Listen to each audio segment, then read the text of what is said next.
Soyons honnêtes, la plupart des gens ne vous respecteront pas, peu importe vos efforts. Vous pouvez travailler dur, chercher à plaire, et pourtant vous sentir méprisé. Pourquoi? Parce que le respect n'est pas juste une question d'action, mais de qui vous êtes et des habitudes que vous cultivez. J'en ai fait l'amère expérience. Je pensais que ma gentillesse excessive, mes oui constants, ma disponibilité, m'apporteraient du respect. En réalité, je me rendais insignifiant. Les gens ne vous respecteront vraiment que lorsque vous cesserez de miner votre propre valeur. Je me suis longtemps senti invisible, ignoré. C'est en me débarrassant de ces habitudes malsaines, les excuses, le besoin constant d'approbation, que tout a commencé à bouger.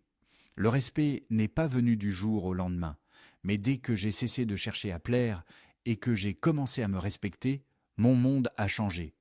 Le message clé est simple, le respect vient de l'intérieur. Si vous n'exigez pas plus de vous-même, personne d'autre ne le fera. Il est temps d'éliminer définitivement ces habitudes. Ce n'est qu'ainsi que vous obtiendrez le respect que vous méritez. L'habitude qui vous retient le plus, les excuses constantes, soyons clairs, c'est le chemin le plus rapide pour ne pas gagner le respect que vous désirez. On a tous tendance à en faire, à penser que notre raison est valable, que ce n'était pas notre faute. Le trafic, un collègue, un imprévu de la vie. Mais la dure vérité est que la plupart des gens n'en ont que faire de vos excuses. Ce qu'ils respectent, ce sont les résultats, pas les explications. Je me souviens d'une période où ma vie était une succession d'excuses. J'arrivais en retard, toujours la faute au trafic. Je pensais qu'avoir une raison suffisait. Mais petit à petit, j'ai remarqué que, peu importe la validité de mes excuses, les gens me percevaient comme peu fiable. Mes amis ne comptaient plus sur moi, mon chef me confiait moins de projets, ma famille se fiait moins à moi. Je perdais du respect, sans comprendre pourquoi. La vérité est simple, les excuses ne vous rendent pas responsable, elles vous font paraître faible. Elles montrent que vous n'êtes pas maître de votre vie, de vos circonstances. Et rien ne tue plus vite le respect que de montrer que vous n'êtes pas en contrôle. Que vous ayez dormi trop longtemps ou que vous soyez coincé dans un embouteillage, le résultat est le même. Vous n'étiez pas là où vous deviez être. Et ça, c'est votre responsabilité. Quand j'ai compris cela, ça a été un choc. J'étais le problème, pas les événements extérieurs. Je m'accordais une absolution et m'attendais à ce que les autres acceptent mes excuses sans broncher. Mais la réalité est à la fois libératrice et un peu brutale. Le monde ne vous doit rien. Les gens respectent ceux qui assument, pas ceux qui rejettent la faute. Je me souviens d'une fois, après ma routine sur le trafic, quelqu'un m'a calmement dit « Pourquoi ne pas être parti plus tôt? Ça a fait mal, mais ils avaient raison. » C'est là que j'ai réalisé l'ampleur du problème. Chaque excuse que je donnais disait en fait « Et je ne suis pas vraiment responsable de ma vie. » Comment pouvais-je m'attendre à du respect avec un tel message? Les excuses ne sont pas que des mots, elles sont un état d'esprit. Elles vous enferment dans une mentalité de victime, toujours à blâmer l'extérieur quand les choses tournent mal. Mais dès que vous commencez à prendre vos responsabilités, tout change. Lorsque j'ai cessé les excuses et assumé mes erreurs, les gens ont commencé à me faire confiance à nouveau. Ils ont vu le changement et ils m'ont respecté pour cela. Fini les excuses. Si je me trompais, je l'assumais. Si j'étais en retard, je m'excusais, sans histoire de trafic. Et c'est là le plus beau. Les gens sont bien plus compréhensifs quand vous n'essayez pas de vous défiler. Ils respectent celui qui dit « Oui, c'était ma faute, je ferai mieux la prochaine fois », bien plus que celui qui pointe du doigt tout le monde. Il ne s'agit pas d'être parfait, mais de prendre ses responsabilités. Le grand enseignement est celui-ci. Vous devez arrêter de vous mentir à vous-même avant d'espérer le respect des autres. Chaque excuse renforce l'idée que vous n'êtes pas en contrôle de votre vie. Et si vous ne croyez pas avoir ce contrôle, comment les autres pourraient-ils croire en vous? Le vrai respect est bâti sur la fiabilité, la responsabilité totale et un solide respect de soi. Si vous vous cachez derrière des excuses, les gens le verront et vous n'obtiendrez jamais le respect authentique que vous désirez. Alors, la prochaine fois que vous sentez une excuse pointée, interceptez-la, respirez. assumer la situation et avancer. C'est une habitude difficile à briser, mais une fois que vous cessez de trouver des excuses, vous serez stupéfait du respect que vous commanderez, non seulement des autres, mais surtout de vous-même. La deuxième habitude qui mine votre respect, la paresse. Soyons clairs, si la paresse vous paralyse, les gens ne vous respecteront pas vraiment. C'est une dure réalité, mais c'est ainsi. Vous avez beau avoir un potentiel immense, du talent, de grands rêves. Si vous ne faites rien de tout cela, ça n'a aucune importance pour les autres. Les gens ne respectent pas le potentiel, ils respectent l'action. Et la paresse, c'est le signe le plus évident d'un potentiel gâché. Je croyais pouvoir me reposer sur mes lauriers, sur mon talent. Je faisais le minimum, obtenant des résultats corrects sans vraiment forcer. Mais j'ai vite compris que personne ne me respectait pour ça. On me disait peut-être capable, mais au fond, on ne me prenait pas au sérieux comme personne fiable. Pourquoi ? Parce que la paresse n'est pas un manque de capacité, c'est un choix de ne pas faire l'effort. Et l'effort, c'est ce qui gagne le respect. Je me souviens d'un moment clé où cette leçon m'a frappé de plein fouet. Lors d'un projet de groupe, tout le monde s'était donné à fond sauf moi. Je pensais pouvoir juste apparaître, ajouter 2 ou 3 choses et laisser les autres faire le gros du travail. Mais lors de la présentation, l'effort des autres était évident. Le mien, non. Les regards, la déception subtile mais palpable m'ont clairement fait comprendre que j'avais perdu leur respect. Je n'avais pas seulement laissé tomber mes coéquipiers, je m'étais surtout laissé tomber moi-même. Ce n'était pas le projet. C'était le fait que je ne faisais pas ma part. Les gens l'ont vu et ils ont perdu le respect. La paresse est incroyablement visible pour les autres. Vous pensez peut-être que personne ne remarque quand vous traînez ou prenez vos aises, mais croyez-moi, ils le voient. Ils remarquent quand vous ne faites pas votre part, quand vous prenez des raccourcis pour éviter le travail, ou quand vous fuyez tout ce qui est difficile. Et le pire, la paresse peut être contagieuse, elle peut miner l'énergie et la motivation des autres. Ils cessent d'attendre beaucoup de vous. Et c'est là que le respect disparaît. Quand on n'attend plus de vous que vous donniez le meilleur de vous-même, que vous travailliez dur, on cesse de vous considérer comme une personne précieuse. La vérité profonde est que la paresse est une forme cachée d'auto-sabotage. Ce n'est pas juste de la fatigue ou un manque de motivation. C'est un état d'esprit qui vous persuade que vous pouvez vous en sortir sans réel effort. Mais chaque fois que vous choisissez la paresse, vous choisissez activement de rester petit et stagnant. Vous vous dites que le confort est plus important que la croissance. Et les gens respectent la croissance, pas le confort. J'ai appris cette dure leçon par l'expérience. Je pensais que prendre le chemin le plus facile était intelligent, une façon d'économiser de l'énergie. Mais j'ai réalisé que le vrai succès ne vient pas seulement du talent ou de l'intelligence. Il vient de la persévérance, du travail acharné constant et du dévouement sur la durée. Ceux qui gagnent un respect authentique sont ceux qui affrontent l'inconfort, qui relèvent les défis et qui se présentent constamment même quand ils n'en ont pas envie. La paresse est l'opposé de tout ce qui construit le respect. Elle montre que vous n'êtes pas prêt à vous dépasser. Et si vous ne le faites pas pour vous, pourquoi les autres devraient-ils vous respecter ? Vous ne pouvez pas la cacher. Elle transparaît dans votre attitude, vos paroles, votre façon d'affronter ou d'éviter les défis. Les gens voient quand vous vous laissez aller, quand vous ne donnez pas le meilleur de vous-même, et cela se reflète dans la façon dont ils vous traitent. Si vous luttez contre la paresse, n'attendez pas que les gens vous confient des responsabilités importantes. N'attendez pas qu'ils vous voient comme un leader ou un guide. La troisième habitude qui nuit à votre respect, ne pas prendre soin de votre apparence. On ne vous le dira pas souvent, mais votre look en dit bien plus sur vous que vous ne l'imaginez. Si vous n'y mettez aucun effort, n'espérez pas le respect des autres. Vous pensez peut-être que c'est superficiel de juger sur l'apparence, mais la vérité, c'est que votre apparence reflète votre respect de soi. Si vous ne vous respectez pas assez pour vous présenter correctement, pourquoi les autres le feraient-ils ? Avant, je me disais, qu'est-ce que ça peut bien faire ? Les gens devraient m'aimer pour qui je suis, pas pour mon physique. Je sortais du lit, enfiler ce qui était propre et vaquer à mes occupations. Je croyais être authentique, mais en réalité, j'étais juste paresseux sur mon apparence. Le résultat, on ne me prenait pas au sérieux, je ne captais pas l'attention, je ne projetais pas l'image de quelqu'un qui maîtrisait sa vie. Un jour, un réveil brutal. Je suis arrivé à un événement important, en vêtements froissés, les cheveux en bataille, l'air de ne m'en soucier de rien. C'est l'impression que je donnais. Quelqu'un qui n'accorde d'importance à rien.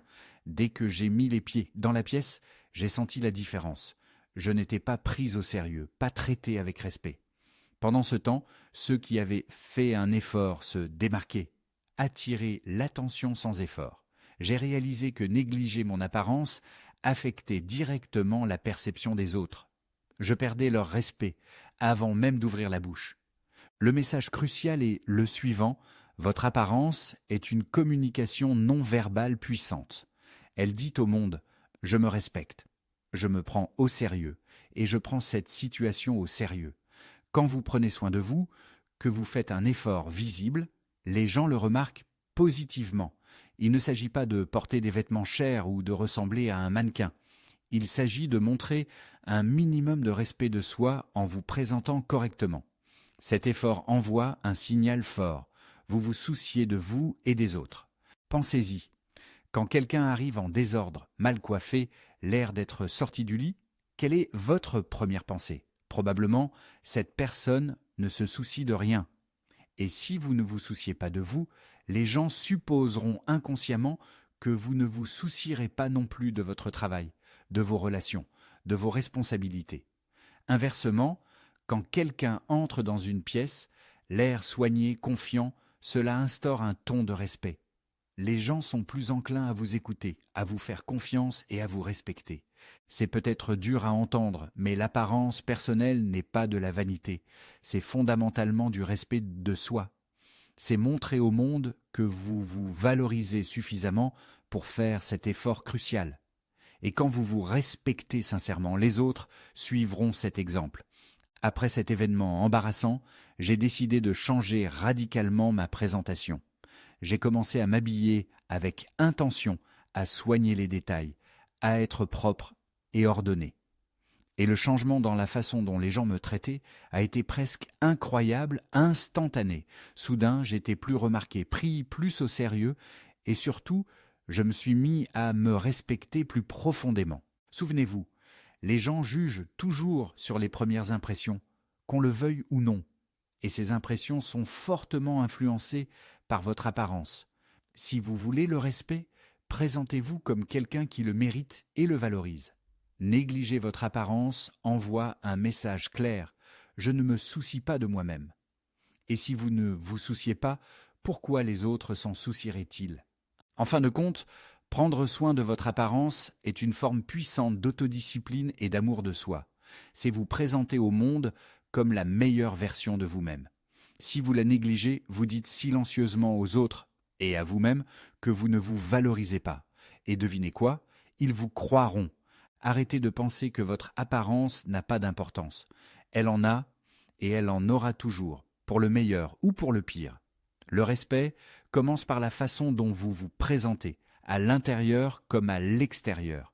Prenez ce temps supplémentaire le matin pour vous. Faites l'effort de paraître et de vous sentir au mieux. Et observez comment les gens vous traitent différemment, avec plus de respect. Choisissez de vous respecter vous-même d'abord, et le monde suivra votre exemple. L'habitude qui anéantit le respect, ignorez les limites. Si vous voulez perdre le respect des gens rapidement, c'est la méthode infaillible. Les limites ne sont pas optionnelles, elles sont essentielles. Les ignorer, c'est dire aux autres que leurs sentiments, leur espace et leur confort ne vous importent pas. Croyez-moi, c'est le chemin le plus sûr pour ne jamais être respecté. J'ai appris cette leçon à mes dépens. Je pensais que trop m'impliquer dans la vie des autres montrait que je me souciais d'eux, donner des conseils non sollicités, imposer mes opinions, les solliciter constamment. Je croyais être un ami ou un collègue attentionné. Mais la réalité était douloureuse. Ils se sentaient étouffés. Et parce que je ne respectais pas leurs limites, ils ne me respectaient pas non plus. C'était difficile à accepter, mais quand j'ai réalisé que respecter les limites est une forme de respect en soi, tout a changé. Un jour, une amie proche a commencé à s'éloigner, et je ne comprenais pas pourquoi. Je l'appelais tous les jours, lui envoyais des messages pour le moindre détail et m'immisçais constamment dans ses problèmes. Je pensais l'aider, mais je ne faisais que franchir ses limites sans le savoir. Un jour, elle m'a calmement dit « J'ai besoin d'espace personnel. Tu ne sembles pas comprendre ce besoin simple. » Ça m'a frappé en plein cœur. J'avais totalement ignoré son besoin de limites et j'avais perdu sa confiance et son respect. Les limites ne sont pas des murs infranchissables. Ce sont des limites saines que les gens se fixent pour protéger leur espace mental, émotionnel et physique. Ignorer les limites de quelqu'un, c'est dire « ce que je veux est plus important que ton confort ou tes besoins ». Qui respecterait quelqu'un qui agit ainsi? Allons plus loin. Ignorer les limites n'est pas seulement être envahissant, c'est une méconnaissance fondamentale de ce qu'est le vrai respect. Le respect, c'est reconnaître et honorer l'autonomie de l'autre, son droit d'être lui-même. C'est comprendre que les gens ont le droit d'avoir leur propre espace, de dire non et de fixer des limites sans que vous le preniez personnellement. Quand vous respectez les limites de quelqu'un, vous reconnaissez qu'il est une personne unique avec ses propres besoins. Et quand vous faites cela constamment, le respect mutuel s'installe naturellement. J'ai dû apprendre à prendre du recul, à laisser les gens venir à moi quand ils étaient prêts, à leur donner l'espace nécessaire sans me sentir obligé de m'immiscer partout. Et chose étonnante, en respectant les limites des autres, ils ont commencé à me respecter beaucoup plus en retour. Mes relations sont devenues plus fortes, plus authentiques, et je n'étais plus perçu comme la personne qui ne comprenait rien à l'espace personnel. Ignorer les limites ne se limite pas aux situations sociales, c'est aussi un problème majeur au travail. Si un collègue préfère travailler seul et que vous le harcelez de questions, ou si votre patron apprécie la communication concise et que vous inondez sa boîte mail, vous perdez leur respect. Vous ne montrez aucun respect pour leur temps, leur espace ou leurs préférences. La vérité cruciale est que les limites ne servent pas à exclure les gens. Elles servent à maintenir des relations saines et durables. Des relations saines sont toujours construites sur le respect mutuel et la compréhension. Si vous ne pouvez pas respecter les limites de quelqu'un, vous ne pouvez pas vous attendre à ce qu'il vous respecte en retour. C'est un engagement réciproque. En honorant les limites des autres, vous leur montrez que vous valorisez leur confort et leur autonomie, et c'est ce qui bâtit un respect solide et durable. Chaque fois que vous ignorez une limite, vous érodez subtilement la confiance. Et sans confiance, il n'y a pas de respect. Les gens pourraient donc commencer à vous éviter, à prendre leur distance, car ils ne se sentent pas en sécurité ou respectés en votre présence. Les limites sont la façon de protéger leur bien-être, et les piétiner montrent un manque de considération pour leur sécurité et leur confort. Donc si vous voulez gagner le respect des autres, vous devez commencer à prêter attention à leurs limites. Apprenez à les reconnaître. Qu'elles soient subtiles ou directes. Ne le prenez pas personnellement. Voyez-le comme une opportunité de montrer que vous les respectez en tant qu'individus uniques. En faisant cela constamment, vous constaterez rapidement que les gens commenceront à vous respecter davantage en retour. Ils vous feront plus confiance, se sentiront à l'aise et vous valoriseront parce que vous comprenez l'importance vitale de l'espace personnel et du bien-être émotionnel dans les relations. L'habitude qui détruit le respect, s'attribuer le mérite du travail d'autrui, c'est le moyen le plus rapide de perdre le respect, non seulement de la personne concernée, mais aussi de tous ceux qui en sont témoins. C'est une habitude malhonnête, égocentrique, qui brise instantanément la confiance. Une fois brisée, cette confiance est incroyablement difficile à reconstruire. Cette attitude sabote votre réputation.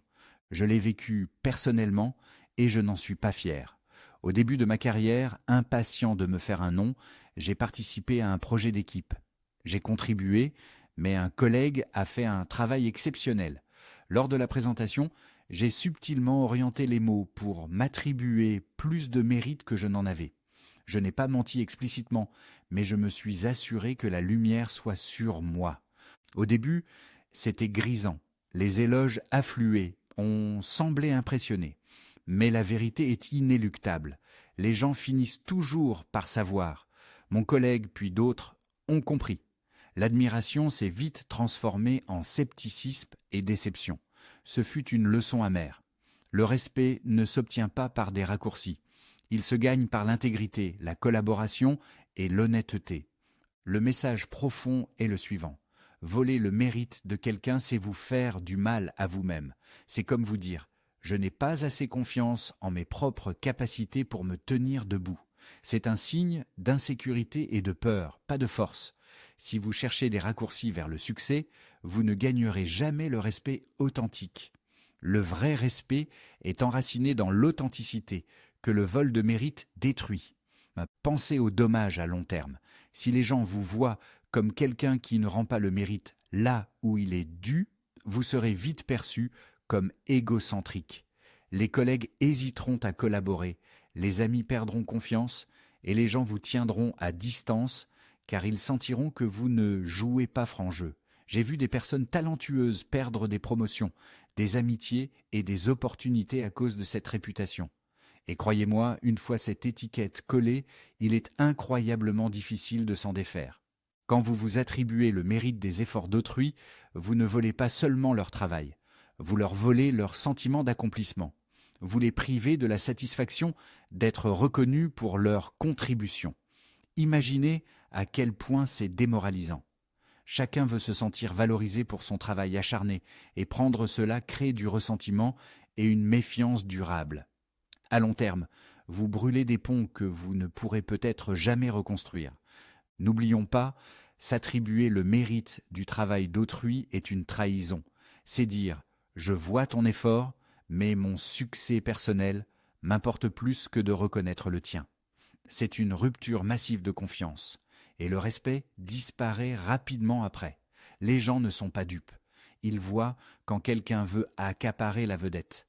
Même s'ils ne vous le reprochent pas tout de suite, ils s'en souviendront. Cette habitude érodera lentement tout respect que vous auriez pu bâtir, vous isolant progressivement.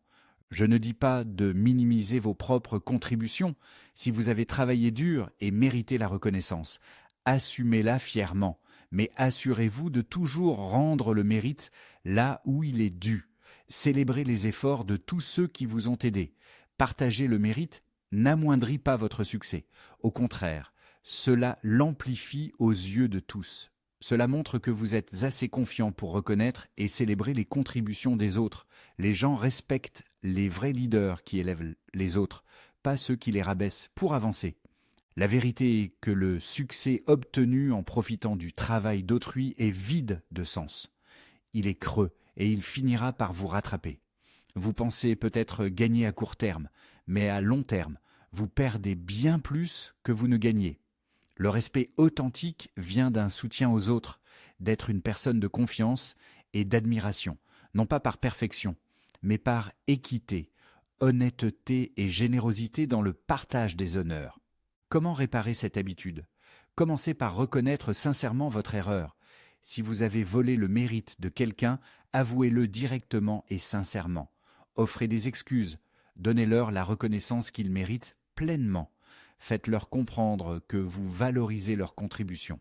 À l'avenir, faites un point d'honneur à toujours rendre le mérite là où il est dû. Non seulement cela bâtira une immense confiance, mais cela montrera aussi que vous êtes une personne intègre. L'intégrité personnelle est le fondement le plus solide du vrai respect. S'attribuer le mérite d'un travail qui n'est pas le vôtre est un signe de votre propre insécurité, pas de force. Cela montre que vous êtes plus préoccupé par l'apparence du succès que par sa substance.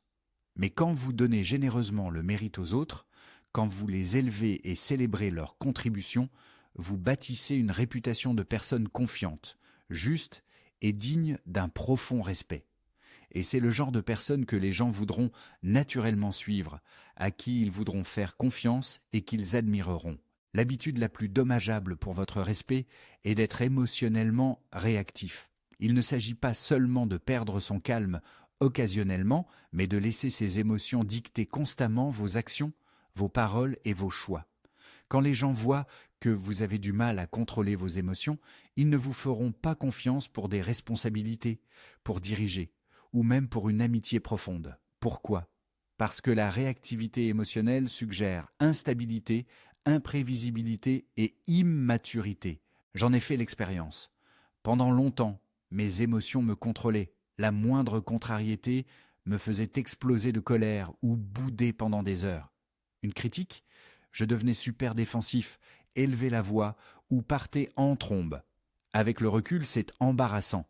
Je pensais me défendre, mais je montrais juste mon manque de maîtrise de moi. Les gens ne respectent pas quelqu'un qui ne gère pas ses émotions. Qui admirons-nous vraiment ? Ceux qui restent calmes face à la difficulté, qui gèrent les critiques sans s'effondrer, qui supportent le stress sans craquer. C'est ça la vraie force. La réactivité émotionnelle envoie le message inverse. Vos émotions vous dominent, pas votre esprit rationnel. Les gens vous éviteront, craignant qu'un mot de travers ne vous fasse exploser. Derrière cette réactivité, il y a souvent une insécurité ou une peur sous-jacente. La colère rapide, les larmes intenses, les réactions extrêmes sont souvent une tentative de protéger un ego fragile ou une peur d'être blessé. Mais personne ne respecte cette fragilité émotionnelle lorsqu'elle se manifeste par une surréaction. Au contraire, les gens commenceront à vous voir comme un fardeau, quelqu'un avec qui il faut marcher sur des œufs plutôt qu'une personne forte et fiable. J'ai travaillé avec quelqu'un d'émotionnellement réactif. En réunion, la moindre divergence d'opinion la rendait agressive ou la faisait se taire complètement. C'était comme marcher sur des braises. Résultat, elle a été progressivement exclue des discussions importantes. On ne lui faisait pas confiance pour gérer les retours sereinement. Elle ne réalisait pas que chaque débordement brûlait des ponts et lui faisait perdre le respect. C'était une personne intelligente, mais son instabilité émotionnelle masquait tout son potentiel. Être émotionnellement réactif vous fait paraître faible, pas fort. Vous croyez montrer de la passion, mais vous montrez un manque de maîtrise de soi. Les gens ne respectent pas ceux qui ne contrôlent pas leurs propres réactions. Ils peuvent même ressentir de la pitié. Pensez à la dernière fois que vous avez vu quelqu'un perdre le contrôle, criant, pleurant, jetant des objets. L'avez-vous respecté à ce moment-là ? Probablement pas. Vous vous êtes sûrement senti mal à l'aise ou gêné. C'est le genre de réponse que vous obtiendrez si vos émotions vous contrôlent. Pourquoi sommes-nous si réactifs ? Souvent, nous nous sentons menacés ou attaqués. Notre ego est blessé, nous avons l'impression de perdre le contrôle. Nous réagissons alors violemment pour tenter de retrouver ce sentiment de pouvoir. Mais la vraie force ne réside pas dans les explosions. Elle réside dans le maintien de votre calme, même quand tout s'effondre. Quand vous choisissez consciemment de rester calme et centré face aux critiques, au stress ou à la confrontation, les gens voient en vous une force et une résilience incroyables. C'est là que le respect authentique se manifeste. Les philosophes stoïciens maîtrisent le contrôle de leurs émotions.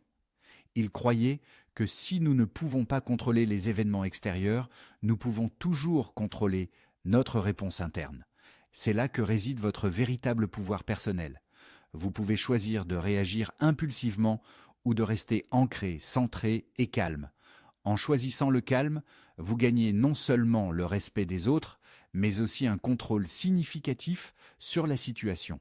Vous pensez clairement, prenez de meilleures décisions, évitez les paroles regrettables et maintenez votre dignité. Je n'oublierai jamais un moment. J'étais dans une dispute intense avec un ami proche. Les choses s'intensifiaient et j'étais sur le point de perdre le contrôle. Mais soudain, un déclic. J'ai réalisé que si je laissais mes émotions prendre le dessus, je ruinerais cette amitié précieuse. Au lieu de réagir, j'ai pris une profonde inspiration, pris du recul mentalement et choisi de me calmer. Je n'ai pas crié, je n'ai pas riposté. J'ai simplement écouté. Et parce que j'ai choisi de répondre calmement plutôt que de réagir émotionnellement, nous avons eu une conversation honnête et avons résolu le problème. Si j'avais cédé à l'émotion, j'aurais presque certainement perdu quelqu'un d'incroyablement important pour toujours. Le respect n'est pas quelque chose que l'on peut exiger des autres. C'est quelque chose que l'on gagne réellement en vivant avec une forte intégrité et en pratiquant une véritable autodiscipline au fil du temps. Ces habitudes toxiques dont nous avons parlé aujourd'hui rongeront lentement mais sûrement votre respect, jusqu'au jour où vous vous réveillerez en vous demandant pourquoi personne ne semble plus vous prendre au sérieux. Peu importe votre talent naturel ou votre intelligence incroyable, si vous trouvez constamment des excuses, êtes paresseux ou perdez facilement le contrôle de vos émotions, vous vous minez malheureusement complètement aux yeux de tout votre entourage. Pensez un instant aux personnes que vous admirez sincèrement dans votre vie. Elles ne sont en aucun cas parfaites, mais elles sont constamment fiables, vraiment responsables, et généralement calmes et posées sous la pression. Elle ne blâme pas constamment les autres pour les choses, ni ne s'effondre complètement quand les choses deviennent difficiles.